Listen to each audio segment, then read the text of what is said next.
ai bằng nghi dây tha kỳ hùng qua nó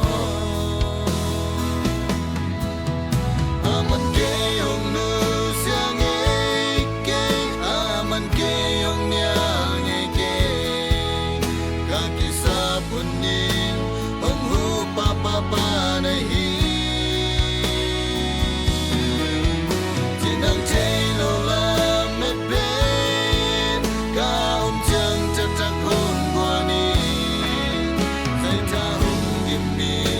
lam em na ta hùng qua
lam en na ta kong qua